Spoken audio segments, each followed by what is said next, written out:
നമസ്കാരം. KCV വാർത്തകളിലേക്ക് സ്വാഗതം. ഞാൻ അബേഷ് രഘുവരൻ. പ്രധാന വാർത്തകൾ.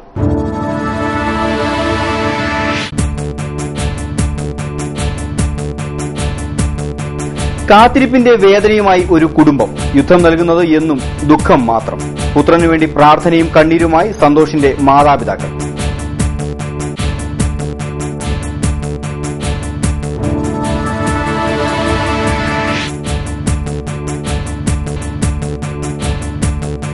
രാജീവ് ഗാന്ധി ജലോത്സവം പൂർവാധികം ഭംഗിയായി മാറ്റുമെന്ന് സംഘാടക സമിതി.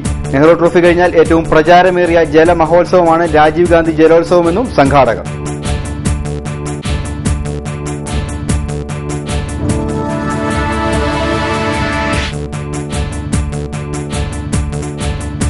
രാസവള കീടനാശിനി നിമിത്തം ജലമലിനീകരണവും ക്യാൻസർ അടക്കമുള്ള മാരക രോഗങ്ങളും കുട്ടനാട്ടിൽ പടർന്നു പിടിക്കുന്നുവെന്ന് കുട്ടനാട് SNDP യൂണിയൻ. ഇതേപ്പറ്റി പഠനം നടത്തി ജനങ്ങളുടെ ശ്രദ്ധയിൽ കൊണ്ടുവന്നെന്നും യോഗം.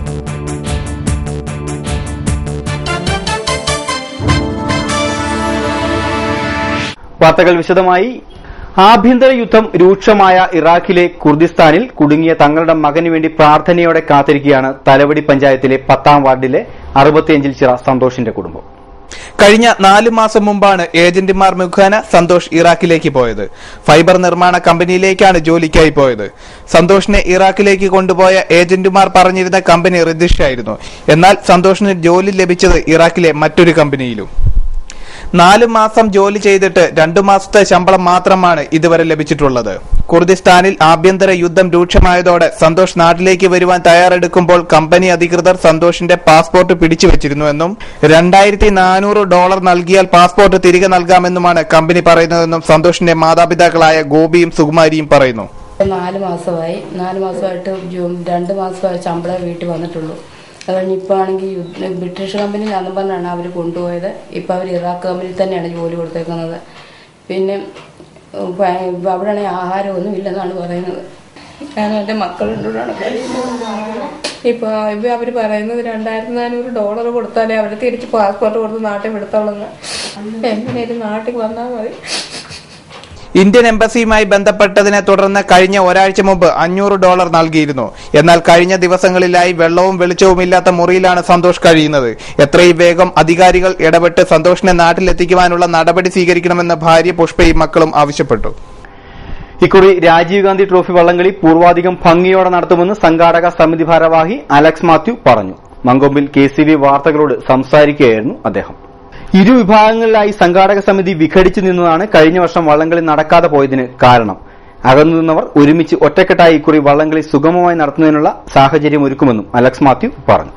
രാജീവ് ഗാന്ധി ട്രോഫി മത്സര വള്ളംകളി പുളുങ്ങുന്നാറ്റിൽ വെച്ച് നടക്കുന്ന വള്ളംകളി ഇപ്രാവശ്യം നടത്തണം എന്നുള്ളത് ഞങ്ങളുടെ എല്ലാവരുടെയും ഒരു വികാരമാണ്.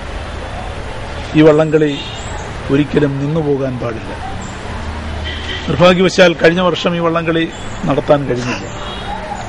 അതിന്റെ പേരിൽ ഒരുപാട് വേദനിച്ചവരാണ് കുട്ടനാട്ടിലെ വള്ളംകളി ലോകം. അവർക്ക് ഈ വള്ളംകളി നിന്നുപോകുന്നതിൽ വളരെയേറെ ബുദ്ധിമുട്ടുണ്ട്. കഴിഞ്ഞ 19 വർഷക്കാലം ഈ വള്ളംകളി വളരെ ഗംഭീരമായി നടത്താൻ കഴിഞ്ഞിട്ടുണ്ട്. 19ാമത് വള്ളംകളി 2012 നടത്തിയപ്പോഴുണ്ടായ മത്സരങ്ങൾ, സംഘാടക സമിതിയിലുണ്ടായ പ്രശ്നങ്ങൾ എല്ലാവർക്കും അറിവുള്ളതാണ്. അതിന്റെ അടിസ്ഥാനത്തിൽ ഞാൻ പ്രസിഡന്റായ ഒരു കമ്മിറ്റിയും ശ്രീ അനിൽ ബോസും തങ്കച്ചൻ കാനാച്ചേരിയും നേതൃത്വം നൽകുന്ന മറ്റൊരു കമ്മിറ്റിയും, ഈ കമ്മിറ്റികൾ തമ്മിൽ ഉണ്ടായിരുന്ന പ്രശ്നങ്ങൾ, അതേക്കുറിച്ച് അധ്യായം ഇനി തുറക്കാൻ ആഗ്രഹിക്കുന്നില്ല. ശരിയേതാണ് തെറ്റേതാണ് എന്നതിനെ സംബന്ധിച്ചിടത്തോളം ഒരു വിചിന്തനം നടത്താനും ഞങ്ങൾ ഇനിയും ആഗ്രഹിക്കുന്നില്ല. ഈ വള്ളംകളി എല്ലാം മറന്ന് രണ്ടു പക്ഷത്തും നിന്നവർ പരസ്പരം വിട്ടുവീഴ്ച ചെയ്ത് അങ്ങോട്ടും ഇങ്ങോട്ടും വിട്ടുവീഴ്ച ചെയ്തുകൊണ്ട് ഒന്നിച്ചിരുന്ന് തീരുമാനങ്ങളെടുത്ത് 20ാമത് രാജീവ് ഗാന്ധി ട്രോഫി വള്ളംകളി 2014 ആണ്ടിൽ ഗംഭീരമായി നടത്തണം എന്ന് തീരുമാനിച്ചിട്ടുണ്ട്. അത് നടത്തുന്നതിനുള്ള ഒരുക്കങ്ങൾ ആരംഭിച്ചിട്ടുണ്ട്. പൊതുസമൂഹത്തെ ബാധിക്കുന്ന വിഷയങ്ങൾ ഏറ്റെടുത്തുകൊണ്ട് പ്രവർത്തിക്കുമ്പോഴാണ് ഒരു സംഘടന മഹത്തരമാകുന്നത്. സമൂഹത്തിനാകെ നന്മ വിതറുന്ന പ്രവർത്തനങ്ങൾ ഏറ്റെടുക്കുന്നതിൽ കുട്ടനാട് SNDP യോഗം യൂണിയൻ വളരെയേറെ മുന്നിലാണെന്ന് യോഗം പ്രസിഡന്റ് അഡ്വക്കേറ്റ് PP മധുസൂദനൻ. മറ്റു പ്രദേശങ്ങളെ അപേക്ഷിച്ച് നിരവധി ആരോഗ്യ പ്രശ്നങ്ങളും മലിനീകരണവും നേരിടുന്ന ഒരു പ്രദേശമാണ് കുട്ടനാട്. രാസവള കീടനാശിനി നിമിത്തം ജലമലിനീകരണവും ജലജന്യ രോഗങ്ങളും ക്യാൻസർ അടക്കമുള്ള രോഗങ്ങളും കുട്ടനാട്ടിൽ അനുദിനം വർദ്ധിക്കുകയാണ്. ഇതേക്കുറിച്ച് പഠിച്ച് പരിശോധിച്ച് ഈ വിഷയം ജനങ്ങളുടെയും അധികാരികളുടെയും മുന്നിൽ ആദ്യം എത്തിച്ചതും കുട്ടനാട് SNDP യൂണിയനാണെന്നും PP മധുസൂദനൻ പറഞ്ഞു. ഒന്നാങ്കര SNDP ശാഖായോഗത്തിന്റെ 39ാം വാർഷിക പൊതുയോഗം ശാഖാങ്കണത്തിൽ ഉദ്ഘാടനം ചെയ്ത് സംസാരിക്കുകയായിരുന്നു അദ്ദേഹം. കുട്ടനാട്ടിലെ മുഴുവൻ ജനങ്ങളെയും ബാധിക്കുന്ന നിരവധി പ്രവർത്തനങ്ങളും പ്രശ്നങ്ങളും ഏറ്റെടുത്തുകൊണ്ട് സജീവമായി രംഗത്തെത്തിയ മഹത്തായ ഒരു പ്രസ്ഥാനമാണ്. ഒരു സംഘടനയെ മഹത്തരമാക്കുന്നത് സമൂഹത്തിലുള്ള എല്ലാവിധ പ്രശ്നങ്ങളിലും ഇടപെട്ടുകൊണ്ട് സമൂഹത്തിനാകെ നന്മ വിതറുന്ന ഒരു ഘട്ടം എത്തുമ്പോൾ മാത്രമാണ്. ആ നിലയിൽ മഹത്തായ പ്രവർത്തനം കൊണ്ടുള്ള മുന്നേറ്റം നമ്മൾ വളരെ നേരത്തെ തന്നെ തുടങ്ങിവെച്ചിരുന്നു. കുട്ടനാടിനെ സംബന്ധിച്ചിടത്തോളം പറയുമ്പോൾ മറ്റു പ്രദേശങ്ങളെ അപേക്ഷിച്ച് ഏറ്റവും വലിയ പാരിസ്ഥിതിക പ്രശ്നമുള്ള സ്ഥലമാണ്. അതോടൊപ്പം തന്നെ ജലമലിനീകരണം ഉൾപ്പെടെയുള്ള പ്രശ്നങ്ങളിലൂടെ ഏറ്റവും കൂടുതൽ ആരോഗ്യ പ്രശ്നം നേരിടുന്ന പ്രദേശവുമാണ്. ജലജന്യ രോഗങ്ങളുടെ കേന്ദ്രമായി കുട്ടനാട് മാറിക്കഴിഞ്ഞിട്ടുണ്ട്. അതേപോലെ ഇവിടെ പ്രയോഗിക്കുന്ന രാസവളം കീടനാശിനികൾ മൂലമുള്ള ജലമലിനീകരണങ്ങളും പാരിസ്ഥിതിക പ്രശ്നങ്ങളും ക്യാൻസർ ഉൾപ്പെടെയുള്ള നിരവധി രോഗങ്ങൾക്ക് കാരണഭൂതമാകുന്നുണ്ട്. ഈ പ്രശ്നങ്ങളെ സംബന്ധിച്ച് പഠിച്ച് പരിശോധിച്ച് ഇത് ജനസമക്ഷം ആദ്യമായി കൊണ്ടുവന്ന പ്രസ്ഥാനം കുട്ടനാട് SNDP ഉണ്ടാണ്.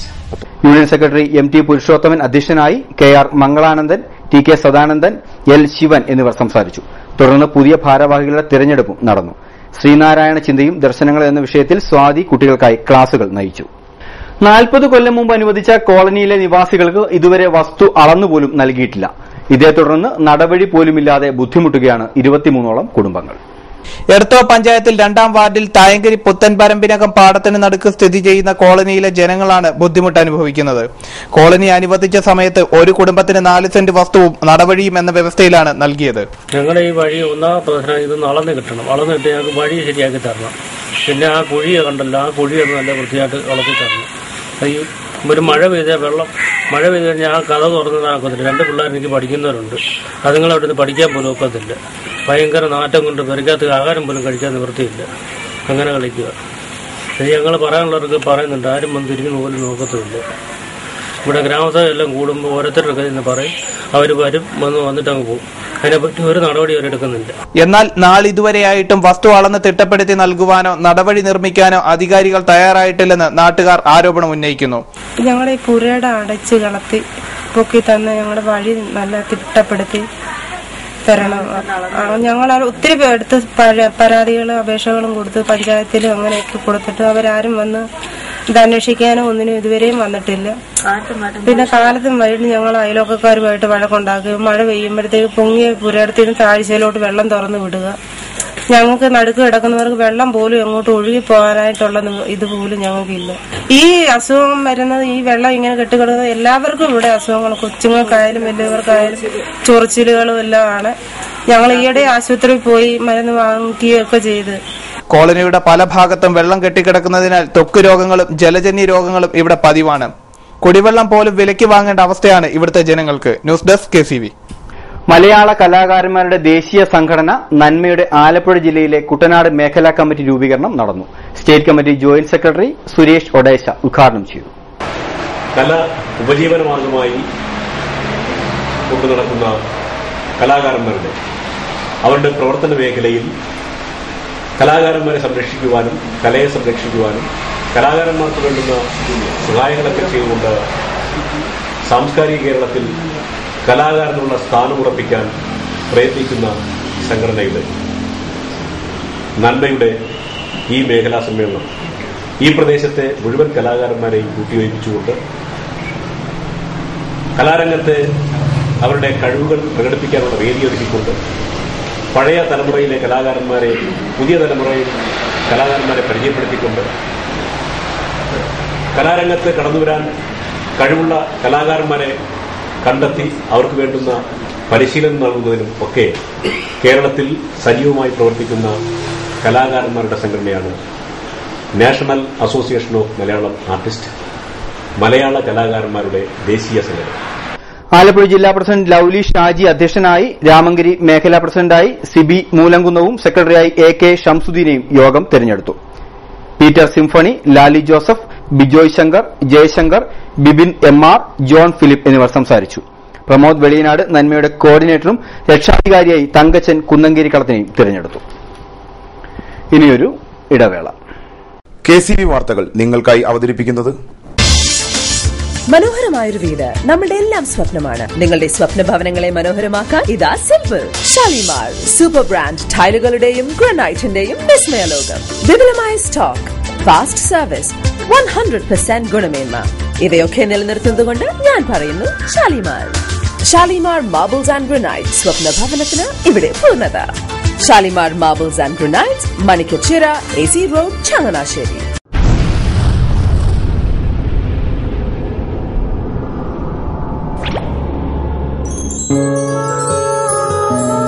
സ്വപ്ന ജ്വല്ലറി ചങ്ങനാശ്ശേരി, സംശുദ്ധിയുടെ അരനൂറ്റാണ്ടുകാലത്തെ പാരമ്പര്യം.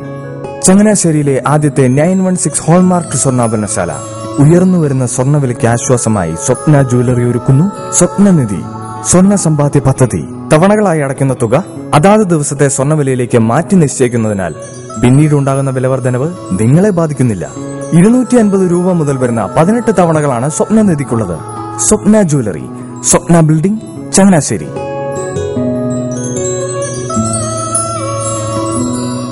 എന്റെ മോഹനേട്ടാ, എളുപ്പ വഴികളും കുറുക്കു വഴികളും നോക്കി പോകുമ്പോഴാ നമ്മളെ ആരെങ്കിലും പറ്റിക്കണത്. എന്നെ ഇന്നവരാരെങ്കിലും പറ്റിച്ചിട്ടുണ്ടോ? കാരണം എന്താ? എനിക്ക് ബുദ്ധിയുണ്ട്. അനു തിരക്കിലായിരിക്കുമല്ലേ? അനുവിനെ കഴിഞ്ഞ ആഴ്ച ആലപ്പുഴയിലെ മുല്ലയ്ക്കൽ പ്രിൻസ് ജുവലറിയിൽ നിൽക്കുന്നത് കണ്ടിരുന്നല്ലോ. അതെ, ഞാൻ അവിടെ നിന്നാണ് സ്വർണ്ണാഭരണങ്ങൾ വാങ്ങാറുള്ളത്. അതെന്താ, മറ്റൊരുപാട് ജുവലറികൾ അവിടെ ഉണ്ടല്ലോ. പിന്നെന്താ മുല്ലയ്ക്കൽ പ്രിൻസ് ജുവലറിയിൽ നിന്ന് തന്നെ സ്വർണ്ണാഭരണങ്ങൾ വാങ്ങുന്നത്? അതെല്ലാവർക്കും അറിയാവുന്ന കാര്യമല്ലേ. ഗുണമേന്മയിലും വിശ്വസ്തതയിലും 2 പതിറ്റാണ്ടിന്റെ പാരമ്പര്യമുള്ള മുല്ലയ്ക്കൽ പ്രിൻസ് ജുവലറിയിലെ ഏറ്റവും ചെറിയ ആഭരണങ്ങളിൽ പോലും 916 BIS ഹോൾമാർക്ക് മുദ്ര ഉറപ്പുവരുത്തുന്നു. ആരുടെയും സങ്കല്പത്തിന് അനുയോജ്യമായ വ്യത്യസ്തതരം ഡിസൈൻസ്. അങ്ങനെയാവുമ്പോൾ പണിക്കൂലി കൂടുതലായിരിക്കും അല്ലേ? ഏറ്റവും കുറഞ്ഞ പണിക്കൂലി മാത്രമല്ല, 916 BIS ഹോൾമാർക്കഡ് സ്വർണ്ണാഭരണങ്ങൾ മാറ്റി വാങ്ങുമ്പോൾ വിലയിലോ തൂക്കത്തിലോ കുറവ് വരുന്നില്ല. അപ്പോൾ ശരിക്കും ഹീറോ മുല്ലയ്ക്കൽ പ്രിൻസ് ജുവലറിയാണല്ലേ? അത് പിന്നെ പറയാനുണ്ടോ? 100% BIS ഹോൾമാർക്കഡ് സ്വർണ്ണാഭരണങ്ങൾ വിൽക്കുന്ന സ്വർണ്ണാഭരണശാല പ്രിൻസ് ജുവലറി, മുല്ലയ്ക്കൽ, ആലപ്പുഴ. വാർത്തകൾ തുടരുന്നു. കാവാലം ലിസിയോ മട്ടാഞ്ചേരി റോഡ് യാത്രായോഗ്യമാക്കണമെന്ന ആവശ്യം ശക്തം.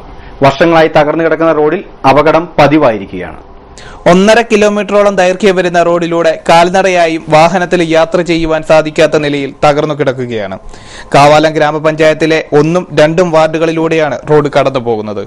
പലതവണ പഞ്ചായത്ത് അംഗങ്ങളോട് റോഡിന്റെ ശോചനീയാവസ്ഥ ബോധിപ്പിച്ചെങ്കിലും ഫണ്ടില്ലെന്ന് പറഞ്ഞ് കൈകഴുകുന്ന നിലപാടാണ് അവർ സ്വീകരിച്ചത്.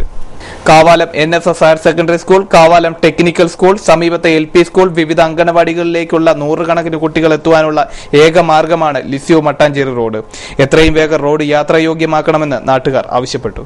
വഴി കൂടെ നടക്കാനൊക്കത്തില്ല. വന്നു കഴിഞ്ഞാൽ നമ്മളൊരു യാത്ര പോകാനാണ്, വെള്ളം കൊണ്ടോ ഒരു കായ് കൊണ്ടോ കൊടുത്തോണ്ട് പോയി കഴിഞ്ഞാൽ നമ്മൾ ഇടയ്ക്ക് വെച്ച് മുണ്ട് മാറി പോകാൻ പറ്റുന്നുള്ളൂ. ആ ഒരു സ്ഥിതിയാണ് നമുക്ക് പോയി വഴി വന്നു ചേർന്നിരിക്കുന്നത്. +1 പ്രവേശനം വഴിയാധാരമാകുന്നു. പുതിയ സ്കൂളുകളും അധിക ബാച്ചുകളും അനുവദിക്കാൻ ലക്ഷ്യമിട്ട് സീറ്റ് വർധനവ് സർക്കാർ ഒഴിവാക്കിയതിനാൽ ഉയർന്ന മാർക്ക് ലഭിച്ച വിദ്യാർത്ഥികൾക്ക് പോലും +1 പ്രവേശനം ലഭിച്ചിട്ടില്ല. 2 അലോട്ട്മെന്റുകൾ കഴിഞ്ഞിട്ടും എല്ലാ വിഷയത്തിനും A+ഉം A ഗ്രേഡും നേടിയ കുട്ടികൾക്ക് പോലും ഇഷ്ടപ്പെട്ട സ്കൂളോ ഇഷ്ടവിഷയമോ കിട്ടിയിട്ടില്ല. സംസ്ഥാനത്ത് CBSE വിഭാഗത്തിൽ നിന്ന് +1 പ്രവേശനത്തിന് സ്റ്റേറ്റ് സിലബസിലേക്ക് തിരക്കുണ്ടായപ്പോൾ കഴിഞ്ഞ വർഷം എല്ലാ സർക്കാർ എയ്ഡഡ് സ്കൂളുകളിലും ഓരോ ഡിവിഷനുകളിൽ 20% സീറ്റുകൾ വർദ്ധിപ്പിച്ചിരുന്നു. എന്നാൽ ഈ വർഷം ഏകപക്ഷീയമായി വർധനവ് റദ്ദാക്കി. പുതിയ സ്കൂളുകളും അധിക ബാച്ചുകളും വൈകി അനുവദിക്കാനുള്ള സർക്കാർ നീക്കം പ്രതീക്ഷിച്ചതുപോലെ വിജയിച്ചതുമില്ല. പുതിയ ബാച്ചുകൾ അനുവദിക്കാൻ സർക്കാർ ധാരണയായെങ്കിലും പുതിയ ബാച്ചുകൾ വേണ്ടെന്നും അവ ആവശ്യമെങ്കിൽ പുതിയ സ്കൂളുകളാകാമെന്നും കോടതി ഉത്തരവ് ഉണ്ടായതോടെ ആ നീക്കവും നിലച്ചു. സർക്കാരിന് 1 രൂപ പോലും അധിക ചിലവില്ലാതെ കേവലം ഉത്തരവിലൂടെ നടപ്പാക്കാൻ കഴിയുന്ന ഒന്നാണ് സീറ്റ് വർധന. എല്ലാ പ്രമുഖ സർക്കാർ എയ്ഡഡ് സ്കൂളുകളിലും സയൻസ് കോഴ്സുകൾക്ക് 4 ബാച്ചുകൾ ഉണ്ടാവും. മുൻവർഷത്തേതുപോലെ 20% സീറ്റ് വർദ്ധിപ്പിച്ചാൽ ഈ സ്കൂളുകളിൽ 40 സീറ്റുകൾ അധികം വരും. സംസ്ഥാന തലത്തിൽ ഈ ഇനത്തിൽ 30,000 സീറ്റുകൾ വരെ വർദ്ധിക്കും. ഇത് മറച്ചുവെച്ചുകൊണ്ടാണ് പുതിയ സ്കൂളുകളും ബാച്ചുകളും അനുവദിക്കാൻ സർക്കാർ ഒരുങ്ങിയത്. പുതിയ ബാച്ചുകളും സ്കൂളുകളും സർക്കാർ മേഖലയിൽ അനുവദിക്കുന്നതിന് സാമ്പത്തിക പ്രതിസന്ധി തടസ്സമാണ്. അതിനാൽ പ്രധാനമായും എയ്ഡഡ് മേഖലയിലായിരിക്കും അനുവദിക്കുക. അവർക്ക് പുതിയ തസ്തികകൾ അനുവദിക്കുന്നതിനും സർക്കാർ ശമ്പളം നൽകുന്നതിനും സാമ്പത്തിക പ്രതിസന്ധിയില്ല. തകഴി ബീവറേജസ് ഔട്ട്ലെറ്റിലും തലവടിയിലെ വിജയ ധന്യ മെഡിക്കൽ ഷോപ്പുകളിലും മോഷണം നടത്തിയ പ്രതികളെ തെളിവെടുപ്പിനായി തലവടിയിൽ കൊണ്ടുവന്നു. അമ്പലപ്പുഴ തെക്ക് വലിയ പുരയ്ക്കൽ ഷാജി വർഗീസ്, ആലപ്പുഴ കാഞ്ചിരം ചിറ തെക്കേ പുളിക്കൽ പ്രശാന്ത് എന്നിവരെയാണ് കഴിഞ്ഞ ദിവസം തെളിവെടുപ്പിനായി കൊണ്ടുവന്നത്. എടത്തുവ SI രാജേന്ദ്രൻ പിള്ളയുടെ നേതൃത്വത്തിലായിരുന്നു തെളിവെടുപ്പ്. സ്വത്ത് തർക്കത്തെ തുടർന്ന് മാതാവിനെ മർദ്ദിച്ച മകൾക്കെതിരെ പോലീസ് കേസെടുത്തു. സ്വത്തിനെ ചൊല്ലി മകളായ ആൻസി മേരി മാതാവായ ത്രേസ്യമ്മയുമായി പലപ്പോഴും വാക്കേറ്റമുണ്ടാകാറുണ്ട്. എന്നാൽ കഴിഞ്ഞ ദിവസം മകൾ ആക്രമിക്കുകയായിരുന്നുവെന്ന് ത്രേസ്യമ്മ പറഞ്ഞു. ഇതിനെ തുടർന്നാണ് കേസെടുത്തത്. ഇപ്പൊ എന്നെ ഉപദ്രവിക്കുന്നേ, ഈയിടെ അവളോട് പറഞ്ഞു നീ കൊന്നോടി, ഞാൻ സ്റ്റേഷനിൽ പൊക്കോളാം എന്നാ പറയുന്നത്. ഇന്നലെ അടിച്ചു ഞാൻ ഇവിടെ വന്നത്, എനിക്ക് വേദന കൊണ്ട് വയ്യ. ചട്ടുകത്തിന് അടിക്കുകയും വെട്ടുകയും ചെയ്ത ചട്ടുകത്തിന് കരണത്ത് കൊണ്ട് അടിപാട് ഇതെല്ലാം ചെയ്തെടുത്തു. എന്നിട്ട് അവൾ വന്നിരിക്കും ഞാൻ ഒത്തുതീർപ്പാക്കാൻ. എന്തോ ഞാൻ കള്ളിയാന്ന് എന്നെ വിളിച്ചു. എന്നെ കള്ളിയാ, ഞാനൊന്നും ചെയ്തില്ല എന്താ അവള് പറയുന്നേ. കഴിഞ്ഞ ദിവസമുണ്ടായ കാറ്റിലും മഴയിലും പെട്ട് പുളുങ്കുന്ന് പഞ്ചായത്തിലെ തോട്ടുവാത്തല വീട്ടിൽ ലൈജുവിന്റെ വീട് പൂർണ്ണമായും തകർന്നു. ശക്തമായ കാറ്റിൽപ്പെട്ട് വീട് ഇടിഞ്ഞു വീഴുകയായിരുന്നു. തീർത്തും നിർധനനായ ഈ കുടുംബം 1 സെന്റ് സ്ഥലത്തെ വീട്ടിലാണ് കഴിഞ്ഞിരുന്നത്. കയറിക്കിടക്കാൻ ആകെയുണ്ടായിരുന്ന കിടപ്പാടം ഇല്ലാതായതോടുകൂടി സ്കൂൾ വിദ്യാർത്ഥികളായ പെൺമക്കളെയും പ്രായം ചെന്ന അമ്മയെയും കൊണ്ട് എങ്ങോട്ട് പോകും എന്നറിയാതെ അവസ്ഥയിലാണ് ലൈജു. അധികാരികൾ അടിയന്തര സഹായം അനുവദിക്കണമെന്നുള്ള അപേക്ഷയാണ് ഇവർക്കുള്ളത്. വീട് നിലംപൊത്തിയതോടുകൂടി 2 ലക്ഷം രൂപയുടെ നഷ്ടമുണ്ടായതായി വീട്ടുകാർ പറഞ്ഞു. കൈനഗിരി തോട്ടുവാത്തല കാളാത്ത് ശ്രീ യോഗീശ്വര ക്ഷേത്രത്തിൽ പ്രഥമ പ്രതിഷ്ഠാ വാർഷികം നടന്നു. ശാസ്ത്രവിധി പ്രകാരം ക്ഷേത്രം തന്ത്രി വളവനാട് കുട്ടൻശാന്തിയുടെയും ക്ഷേത്രശാന്തി കണ്ണന്റെയും നേതൃത്വത്തിലാണ് ചടങ്ങുകൾ നടന്നത്. പ്രതിഷ്ഠാ വാർഷികത്തോടനുബന്ധിച്ച് പഞ്ചഗവ്യം, കലശാഭിഷേകം, വിശേഷാൽ പൂജകൾ, മഹാനിവേദ്യം എന്നിവ നടന്നു.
ഇനി ചരമവാർത്തകൾ.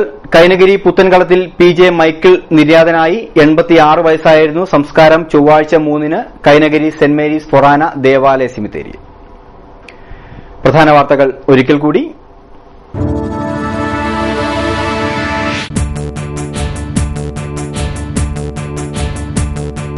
കാത്തിരിപ്പിന്റെ വേദനയുമായി ഒരു കുടുംബം. യുദ്ധം നൽകുന്നത് എന്നും ദുഃഖം മാത്രം. പുത്രനു വേണ്ടി പ്രാർത്ഥനയും കണ്ണീരുമായി സന്തോഷിന്റെ മാതാപിതാക്കൾ.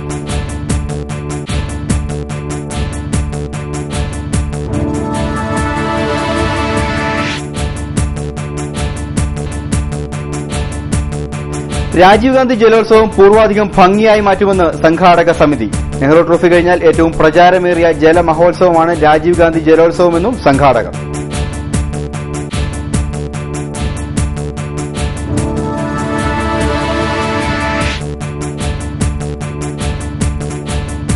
രാസവള കീടനാശിനി നിമിത്തം ജലമലിനീകരണവും ക്യാൻസർ അടക്കമുള്ള മാരക രോഗങ്ങളും കുട്ടനാട്ടിൽ പടർന്നു പിടിക്കുന്നുവെന്ന് കുട്ടനാട് SNDP യൂണിയൻ. ഇതേപ്പറ്റി പഠനം നടത്തി ജനങ്ങളുടെ ശ്രദ്ധയിൽ കൊണ്ടുവന്നെന്നും യോഗം.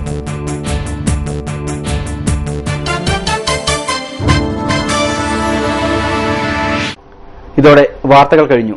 നമസ്കാരം.